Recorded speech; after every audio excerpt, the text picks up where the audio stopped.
Hello, ladies and gentlemen. Eddie Marcus here. Again, something nice happened today. I heard on the news that Governor Walz of Minnesota had some legislation passed, I believe, that when people have parking tickets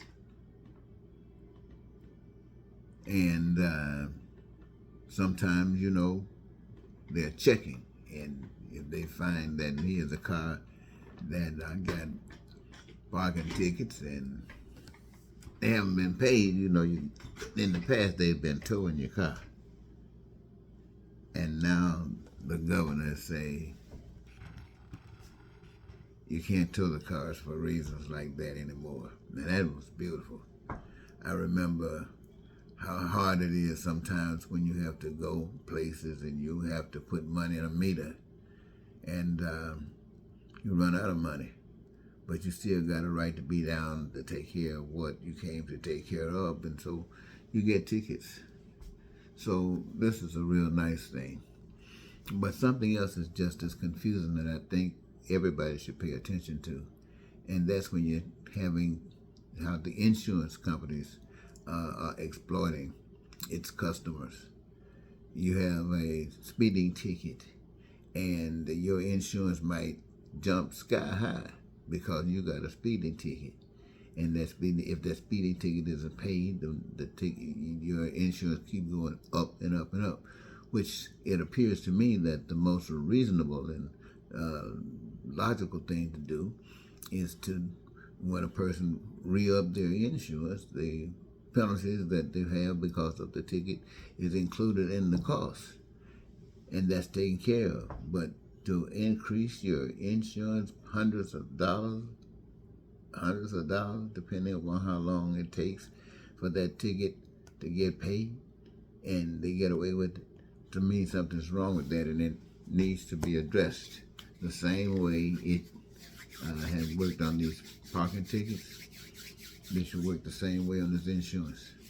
And I think another thing I want to say before I go, ladies and gentlemen, is this. People are hurting in America. And people are threatened because of influx of so many others that are coming to this country, because they're running scared and running from all the pain and suffering that they're experiencing. And what we as human nations try to do is adjust based upon the way the economic process in which we implement amongst international nations. And we find that it's a very complicated matter trying to address these concerns.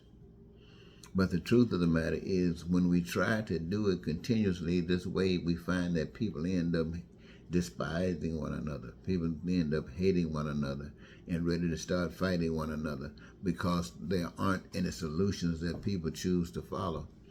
But there are solutions. There definitely are solutions. But they require that people stop the role that they are playing, because the role that they are playing, whether they will admit it or not, is instrumental in the pain and suffering that others have to experience, so that those who are feeling good about themselves can continue to feel good about themselves. In order for the pain and suffering to stop, we have to discontinue that kind of attitude and that kind of response towards one another. We have to engage each of us who would be benefiting from the resources in the process of producing, causing a manifestation thereof in such an abundance that there will be enough for each and every one to have their needs, their wants, and their desires met. See, there's a way that can be done, but it has to be a different kind of way. We can't let the attitude be getting money, trying to get an advantage on something, trying to benefit with money at every issue, don't care what it is. Somebody's pain and suffering, money. People dying, money. Everything, money, money, money.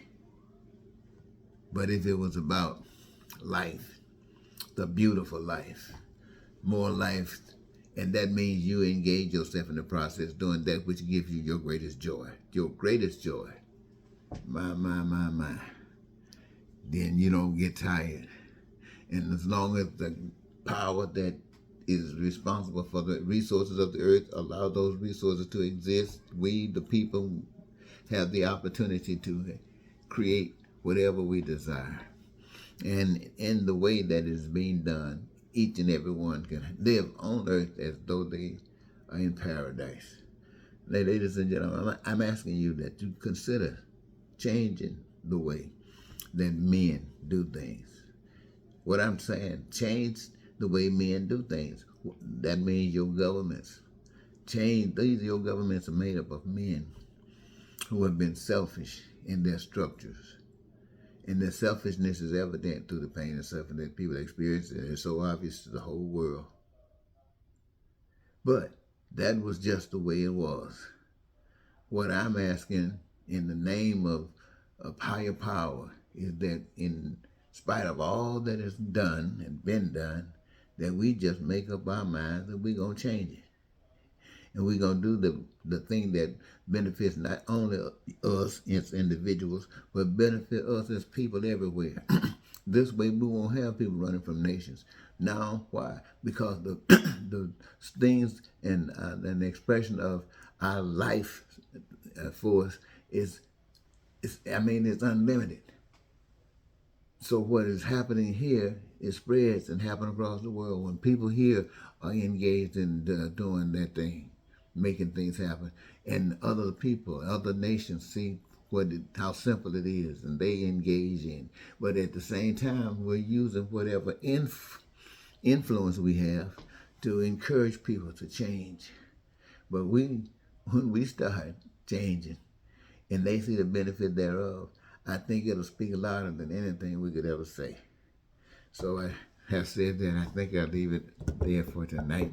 Talk to you again next time. Goodbye.